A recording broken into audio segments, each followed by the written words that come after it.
Now, EU Brexit negotiators say a divorce deal with Britain is very close. It follows talks with Ireland's Prime Minister Leo Varadkar in Brussels late last night, who hinted that there could soon be a breakthrough in the Irish border issue.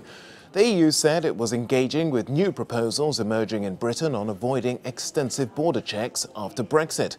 Our Brussels correspondent Maeve McMahon joins me now. Maeve, word out of Brussels is that there could be a deal in 2 weeks. What do you know about that?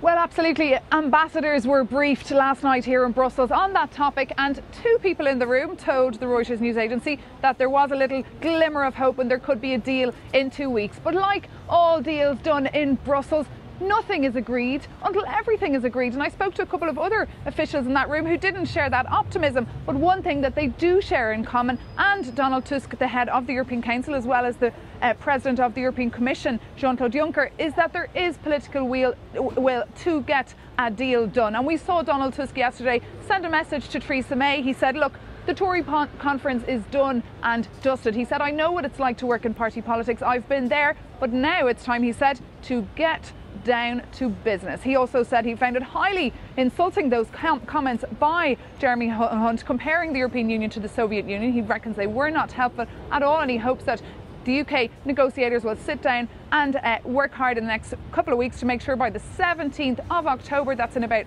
a week and a half, they'll be able to make progress on this withdrawal agreement between the European Union and the United Kingdom.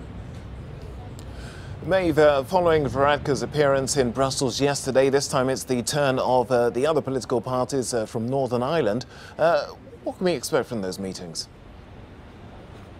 We'll expect to see a lot more meetings like this taking place in the next 2 weeks. But the reason for Leo Varadkar's visit, of course, is he's representing the Republic of Ireland and its 4.7 million citizens. Ireland is the EU member state likely to lose the most from the UK leaving the European Union. As one official once said to me, Ireland is losing its best friend here in Brussels at EU summit. So he was here to make it clear his 4 points, and that were that he wants to make sure there's no hard border between the Republic and Northern Ireland, to make sure that that free travel arrangement between the Republic of Ireland and Northern Ireland and the UK stays in place, and that there's a traditional arrangement in place until 2020, as well as that opposition leaders from the Northern Ireland are here today. Some 4 political groups are meeting Michel Barnier and Guy Verhofstadt. They're Remainers, so they want to make sure that their voice, of course, is heard. But one lady who'll also be visiting Brussels is Arlene Foster. She's the head of the DUP. She's coming next Tuesday, and she has to greenlight any proposal coming out from London from Theresa May in the next 2 weeks too.